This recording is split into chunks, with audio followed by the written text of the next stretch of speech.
모든 성도님들 예수님의 이름으로 환영하고 축복합니다. 우리 날마다 말씀 따라 부르심 따라 살아갈 수 있기를 예수님의 이름으로 소망합니다. 우리 오늘은 어린이 주일입니다. 유초동부를 담당하면서 아이들에게 개별적으로 전화 인터뷰를 진행하는데 유초동부에서 기억에 남는 순간, 재미있었던 순간이 언제냐고 질문을 했을 때 아이들의 대답은 크게 3개로 나옵니다. 신입생 환영회, 여름 성경학교, 그리고 어린이 주일, 이렇게 3가지가 가장 많은 답변을 하고 있습니다. 아이들이 어린이 주일에 대해서 즐겁고 재미있게 여기는 이유는 온전히 아이들이 좋아하는 음식들로 또 먹거리들로 다양하게 펼쳐지기 때문일 겁니다. 이날은 온전히 아이들을 위해서 우리 부모님들과 선생님들 또 교회의 많은 성도님들이 섬기시고 도와주시는데 이 아이들에게 어린이 주일이 교회에 대한 좋은 추억으로 또 행복한 기억으로 남을 수 있는 아주 특별한 시간인 줄로 압니다. 그런 가운데서 함께 우리가 보실 오늘 말씀의 제목은 무엇을 보고 있습니까?입니다. 우리의 관점과 시선이 지금 어디를 향하여 있는지를 말씀을 통해서 깨닫고 돌아보며 하나님께서 원하시는 관점과 시선을 향할 수 있기를 예수님의 이름으로 소망합니다. 현재 우리나라에서 가장 큰 문제로 여겨지는 것을 한 가지 꼽자면 저출산 고령화의 문제를 꼽을 수 있습니다. 2025년 3월을 기준으로 우리나라의 전체 인구는 5,118만 3,336명이라고 합니다.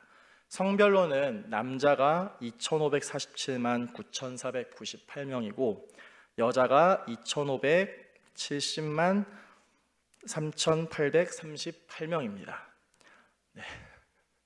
2024년 12월을 기준으로 우리나라의 합계 출산율은 0.75명입니다.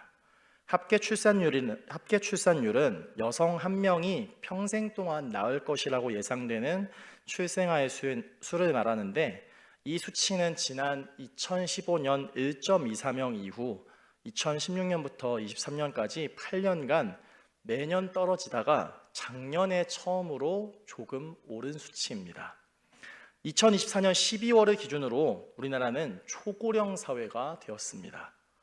초고령 사회는 전체 인구 중에 65세 이상의 인구가 20%를 넘는 것을 말합니다. 이를 보다 더 확실하게 나타내는 수치로는 고령화 지수가 있는데 65세 이상의 인구와 14세 이하의 인구를 비율로 나타내주는 수치인데 2024년 기준으로 우리나라의 고령화 지수는 181.2명입니다. 이는 노인 인구가 유소년 인구보다 18배 이상 많다는 것을 나타냅니다. 저출산 고령화의 문제는 더 이상 어제 오늘 잠깐의 문제가 아닙니다. 그리고 어느 일부의 문제가 아닙니다. 교회도 예외가 아니죠. 다음 세대들을 가르치는 교회 학교가 없는 교회들이 점점 많아집니다. 그리고 교회 학교의 그 수가 점점 작아집니다. 교회 안에서 이 문제들은 이미 일어나고 있는 현상입니다. 그러니 다음 세대를 믿음으로 바로 세우는 일은 아주 중요한 일입니다.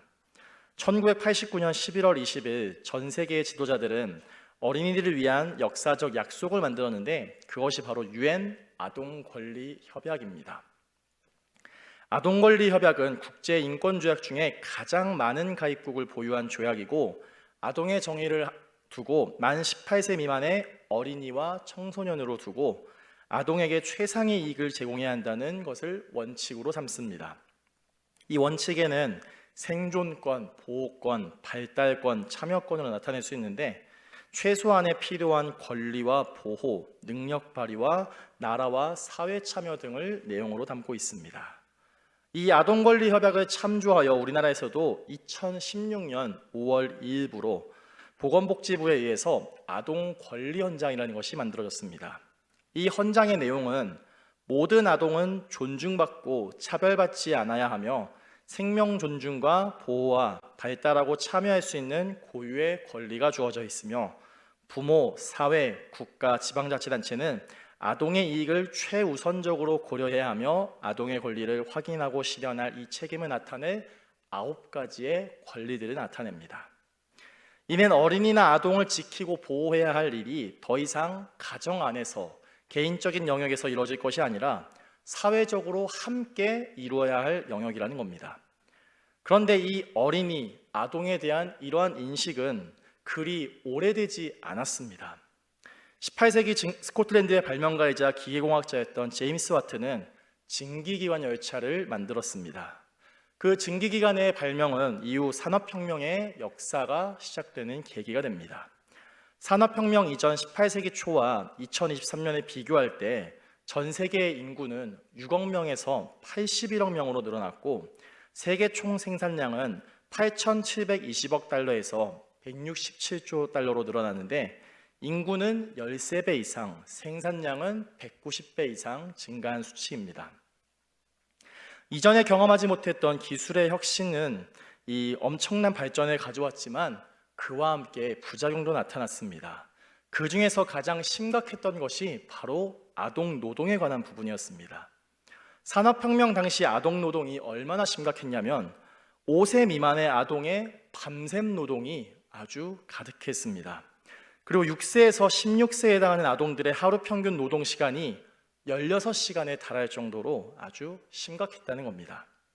5세 미만의 아이들, 오늘날로 치면 이제 막 어린이집에 다니는 아이들입니다. 6세부터 16세 아이들 한창 유치원이나 중학교, 고등학교 정도 다닐 그럴 정도의 아이들이죠. 만약 오늘날 이렇게 아이들에게 노동을 시키는 곳이 있다면 물론 존재해서는 안 되겠지만 만약 그런 곳에 대해서 아시게 된다면 이를 두고 가만히 있을 사람이 과연 누가 있겠습니까? 전부 잡혀 들어갈 겁니다. 그런데 지금으로부터 200년 전만 하더라도 아동의 노동은 당연하게 여기는 차원을 넘어서서 그 시간도 아주 길었다는 겁니다. 산업혁명 이전에도 가사에 있어서 아이들이 정말 큰 비중을 차지했습니다. 따라서 부모들조차도 아이들의 노동을 당연하게 여기던 그런 시기였습니다. 이러한 현실 속에서 교육, 사회복지, 종교계 등에서 어린이의 인권 보호를 위해서 힘썼고 어린이에 대한 이런 인식이 노동의 대상에서 사랑받고 보호받고 존중받아야 할 대상으로 변화하여 오늘에 이르게 되었습니다. 오늘 본문의 등장인물은 예수님과 제자들 그리고 어린아이들이 등장하고 있습니다. 오늘 본문은 어떤 상황입니까? 사람들이 예수님께로 안수와 기도를 받기 위해서 예수님께 나오는데 그들의 어린 아이들도 지금 함께 나온 상황입니다. 그런데 사람들이 데리고 온 이 아이들을 누군가가 혼내고 있습니다. 예수님의 제자들이죠. 정확히 말하면 아이들을 혼내는 것이 아니라 그 아이들의 부모님을 혼내는 것이라고 할 수 있겠죠. 성경에는 이 아이들이 몇 살인지는 정확히 나와 있지 않습니다. 그런데 분명한 것은 이 아이들에 대해서, 이 아이들의 부모님에 대해서 제자들이 혼내고 있다는 것은 분명합니다. 어린 아이들을 둔 부모들이 지금 제자들에게 혼나는 이유로는 예수님께서 기도하실 때 아이들이 떠들어서 아마 시끄러웠기 때문일 겁니다. 제자들은 아이들이 방해된다고 여겨서 혼냈던 것으로 보입니다. 제자들의 이러한 행동은 겉으로 보기에는 굉장히 합당한 이유입니다. 그런데 제자들의 이러한 행동은 당시의 사회 통념을 전혀 벗어나지 못하는 것이었습니다. 예수님께서 활동하시던 당시 사회에서 어린이는 여성과 함께 가장 낮은 사회적 계층으로 사회적인 약자로 분류되곤 하였습니다. 어린이의 사회적 지위는 존재하지 않았고 인구를 셀 때에도 정식 인구로 포함하지 않았고 비참하게 짓밟히고 희생당하는 그런 존재였습니다. 제자들이 아이들을 두는 부모를 혼내는 것은 표면적으로는 부모를 혼내는 것이지만 사실상 아이들에 대해서 혼내는 것이기도 했습니다. 제자들의 눈에는 이 아이들이 사랑받고 보호받아야 할 대상이 아니라 예수님의 안수와 기도를 방해하는 자들로서 그렇게 여기고 바라봤던 겁니다. 제자들이 아이들을 대하고 바라보는 태도는 당시 시대의 사람들과 마찬가지로 무시하고 힘없는 존재로 여겼다는 겁니다. 제자들이 아이들을 이러한 태도로 바라봤던 이유는 아이들을 겉으로 보이는 눈에 보이는 모습으로만 판단하였기 때문입니다. 이 컵에 물이 반쯤 담겼을 때 그것을 바라보는 관점은 다양합니다. 누군가는 물이 반밖에 남지 않았다고 여기는 사람이 있는가 하면 반이나 남아있다고 여기는 사람도 있습니다. 바라보는 시선에 따라서 해석이 달라집니다. 우리가 무엇을 어떻게 볼 것인지는 사실 관점에 따라서 차이가 납니다. 우리는 보이는 것을 보는 것이 아니라 보고 싶은 것을 보고는 합니다. 지금부터 사진을 2장, 그림을 2장 보여드릴 텐데요. 그림 2장 혹시 준비되셨을까요?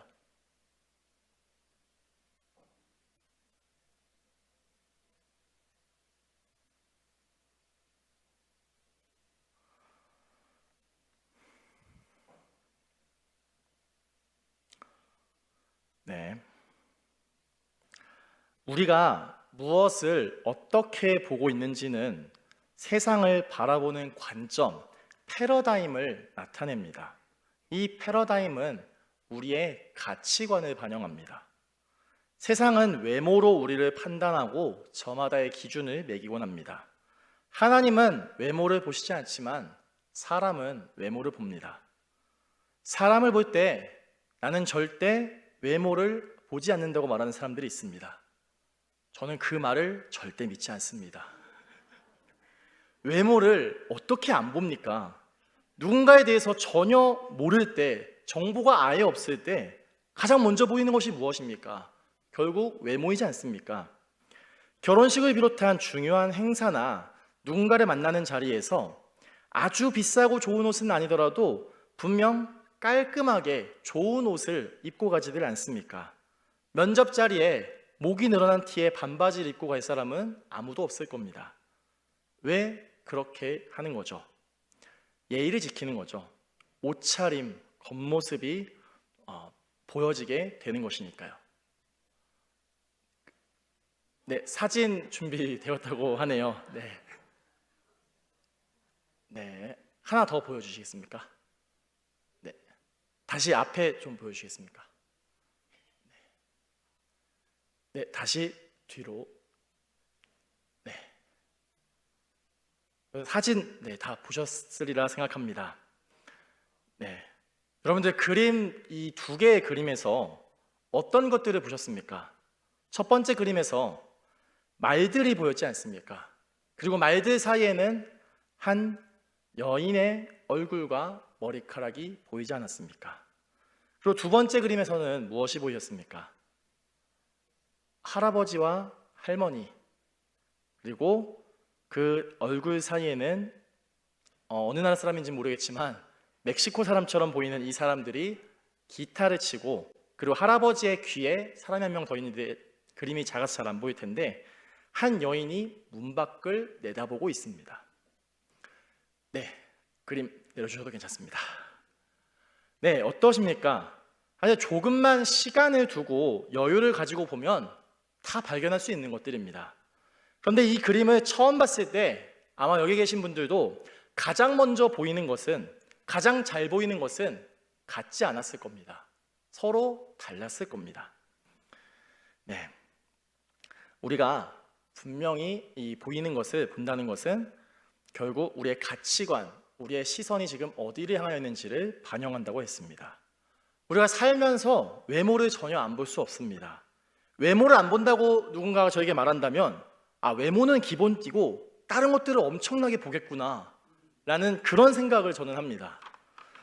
그렇지만 우리는 외모만 보거나 혹은 지나치게 보는 일에 대해서 그런 태도는 분명 지양해야 할 태도입니다. 옳지 않은 태도라는 겁니다. 예수님께서도 제자들과 마찬가지로 이 아이들을 마주하셨습니다. 그런데 예수님께서는 아이들을 꾸짖지도 혼내지도 배척하지도 않으셨습니다. 오히려 더 가까이 다가가려 하셨고 그들을 위해서 기도해 주셨습니다. 제자들이 아이들과 이 부모님을 꾸짖고 배척하는 모습과 아주 반대되는 모습이죠. 예수님과 제자들은 같은 시간과 같은 공간에 있으면서 아이들을 봤습니다. 그런데 이 반응은 왜 이렇게 차이가 나는 겁니까? 여기서 바로 관점의 차이가 나타나게 됩니다. 예수님께서 활동하시던 시절 당시 이 시절의 아이들의 사회적 위치나 인식은 가장 바닥에 있다고 했습니다. 가장 약한 자들이었고 아무도 주목하지 않는 위치에 있는 자들이었습니다. 1세기 로마에서 가정의 가장들, 아버지들의 권한은 아주 강력했습니다. 파트리아 포테스타스라 불리는 이 가장권이 인정되었던 시기였습니다. 이 내용에는 자녀의 생사 여탈권도 포함되었습니다. 그러니 가정에서 가장이 원하지 않는, 아버지가 원하지 않는 아이를 유기하거나 살해한다고 하더라도 당시의 법으로는 처벌받지 않았다는 겁니다. 아기에게 장애가 있거나 가정에서 부모가 원치 않았을 때 이 아이들을 쓰레기 더미나 배설물 더미 사이에 버려질 가능성이 아주 높았습니다. 그렇게 버려진 아이들은 대부분 살지 못했습니다. 혹은 구조되어서 살게 된 아이들이라 하더라도 노예의 신분으로 매춘부로서 그 남은 평생을 살아가야 했습니다. 로마 시대 이 아이들의 살고 죽는 문제는 부모에게 있었습니다. 생명의 주관이 사람에게 속한 것이 아니라 하나님의 것인데 당시 로마에서는 이 영아 살해의 문제가 아주 심각했습니다. 제자들은 세상의 관점으로 그들이 보이는 대로 아이들을 대하였습니다. 그렇지만 예수님께서는 세상의 관점으로 아이들을 바라보지 않으셨습니다. 제자들은 로마 시대의 당시 그 가치관과 기준에 따라서 아이들을 바라봤다면 그렇기에 자신들보다 약하고 마음대로 해도 되는 존재로서 그런 관점으로 아이들을 바라봤으니 혼내고 꾸짖기에 바빴던 겁니다. 그렇지만 예수님께서는 당시 로마 제국의 가치관과 기준이 아니라 하나님 나라의 가치관과 기준에 따라서 이 아이들을 바라봤다는 겁니다. 성경은 아이들에 대해서 어떻게 말씀하고 있습니까? 시편 127편 3절에서 자식들에 대해서 이르기를 여호와의 기업이요 태의 열매는 그의 상급이라고 말씀합니다. 자녀에 대해서 성경은 하나님께서 주신 선물이라고 분명하게 말씀합니다. 하나님께서 주신 선물이니 얼마나 귀하겠습니까?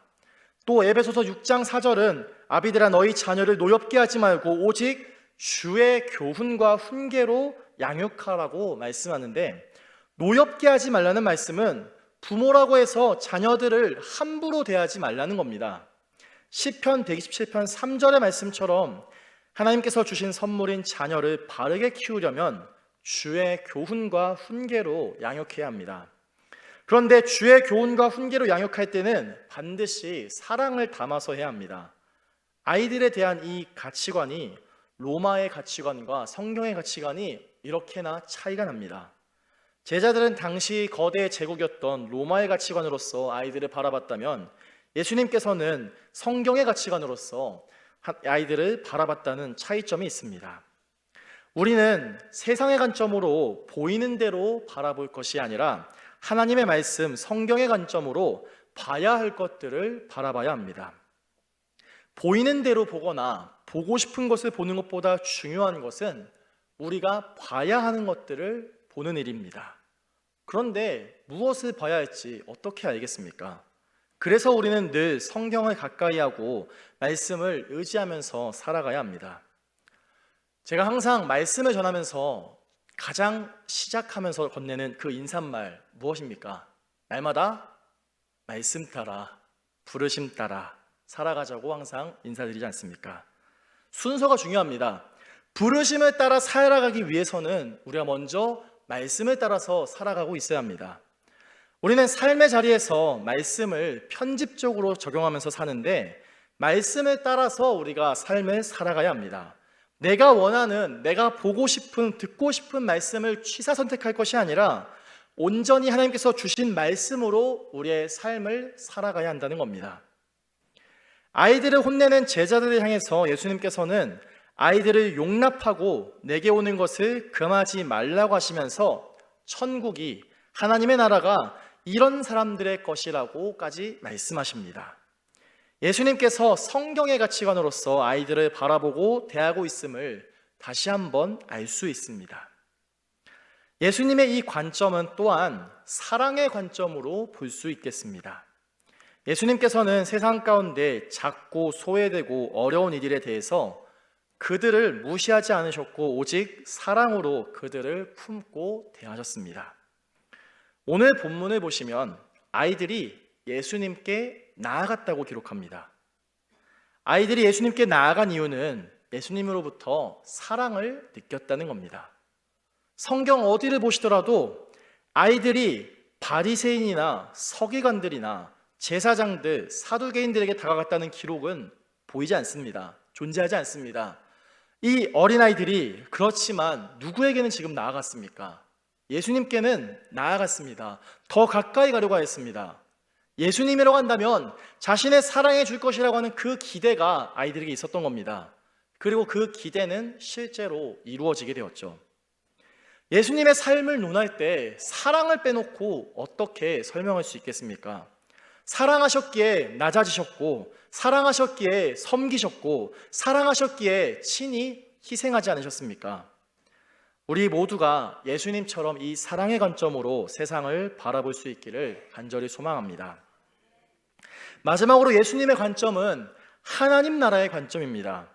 하나님 나라의 관점은 보이는 세상의 것이 아니라 보이지 않는 것들에 주목하고 있습니다. 좋은 집과 좋은 차, 높은 지위, 많은 재산, 어떻습니까? 전부 눈에 보이는 것들입니다.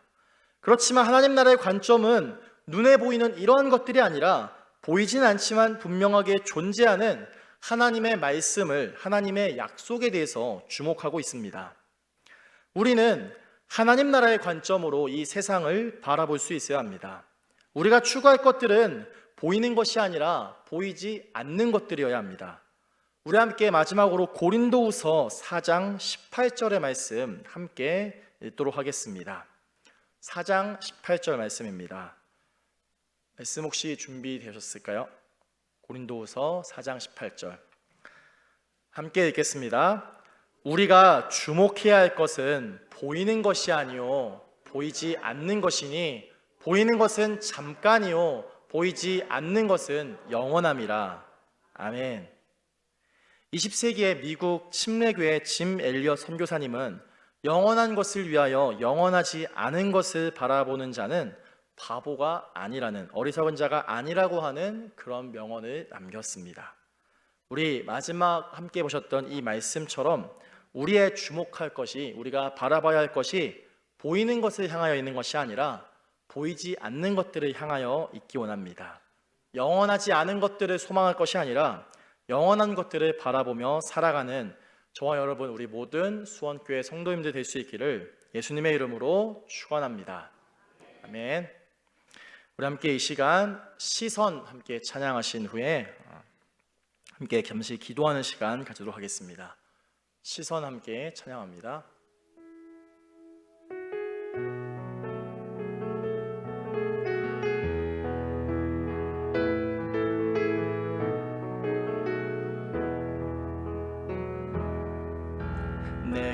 내게로부터 눈을 들어 주를 보기 시작할 때 주의 일을 보겠네. 내 작은 마음 돌이키사 하늘에 꿈꾸게 하네. 주님을 볼 때 모든 시선을 주님께 드리고 살아계신 하나님을 느낄 때 내 삶은 주의 역사가 되고 하나님이 일하기 시작한 성령이 나를 변화시켜 성령이 나를 변화시켜 모든 두려움 사라질 때 주의 일을 보겠네. 황폐한 땅 한가운데서 주님 마음 알게 되리. 주님을 볼 때 모든 시선 시선을 주님께 드리고 전능하신 하나님을 느낄 때 세상은 주의 나라가 되고 하나님이 이 모든 시선을 주님께 드리고 모든 시선을 주님께 드리고 전능하신 하나님을 느낄 때 세상은 주의 나라가 되고 하나님이 일하기 시작하네. 아멘. 우리 이 시간 함께 잠시 기도하며 나아갈 수 있기 원합니다. 우리가 이 시간 품어야 될 그 관점, 우리가 가져야 될 그 시선은 세상의 관점이 아니라 세상의 시선이 아니라 하나님 나라를 향한 하나님께서 주시는 그 관점으로 시선으로 우리가 바라볼 수 있기 원합니다. 말씀하시는 대로 성경의 관점으로서 또 사랑의 관점으로서 하나님 나라의 관점으로서 우리가 이 세상을 바라보고 이 세상을 해석하고 온전히 세상 가운데서 하나님께서 우리에게 무엇을 원하시는지, 하나님께서 우리에게 어떻게 살아가라고 말씀하시는지를 분명하게 보고 듣고 깨달으며 그 삶으로 살아갈 수 있게 해달라고 이 시간 주님의 이름 부르시며 함께 기도하며 나가도록 하겠습니다. 기도하시겠습니다. 주여, 살아계셔 역사하시는 하나님, 우리가 이 시간 주님 앞에 나아갈 때, 우리가 이 세상을 살아갈 때 우리가 보이는 대로 또는 보고 싶은 대로 바라보는 것, 그 세상의 관점을, 세상의 시선을 넘어서서 우리가 하나님께서 원하시는 관점과 시선을 향하여 나아갈 수 있게 원합니다. 가장 먼저 하나님께서 말씀하시는 대로, 하나님께서 이끄시는 대로 그 성경의 관점으로서 우리가 이 세상을 바라볼 수 있게 원합니다. 우리의 삶을 살아갈 때 우리의 삶의 기준 되는 것이 오직 하나님께서 주신 그 말씀을 의지하여서 우리가 기준 삼아서 살아가기 원합니다. 또한 예수님께서 세상 모든 이들을 향하여서 품으셨던 그 사랑의 관점으로서 우리가 이 세상을 바라볼 수 있게 원합니다. 이 세상을 비판적으로, 이 세상을 살아갈 때 냉소적으로 바라보는 그 차원을 넘어서서 예수님의 그 관점으로, 예수님께서 품으셨던 그 사랑의 마음으로서, 사랑의 관점으로서 이 세상을 바라보고 살아갈 수 있게 하여 주시옵소서. 무엇보다 하나님 나라의 관점을 품으며 살아가기 원합니다. 우리가 이 세상의 것들을 주목하는 것이 아니라, 보이는 것들에 주목하는 것이 아니라 보이지 않는 것들, 영원한 것들을 향하여서 우리가 주목하며 관점과 시선을 향하여 주님 앞에 나아갈 수 있도록, 그래서 세상 가운데서 주님이 원하시는 대로 살아갈 수 있도록 인도하여 주시옵소서. 우리의 모든 시선을 주님 앞에 드리며 나아갈 때 살아계신 하나님을 느끼게 하시고 전능하신 하나님을 경험하게 하시고 우리의 삶 가운데 역사하실 그 하나님을 바라보게 하시고 이 세상 가운데 역사하실 그 하나님을 경험하게 하시고 온전히 그 하나님이 우리와 함께하고 계신다는 그 사실을 분명하게 마음으로 믿으며 또 온전히 믿으며 주님 앞에 나아갈 수 있는 우리 모든 수원교회 성도들 될 수 있도록 인도하여 주시옵소서. 주님,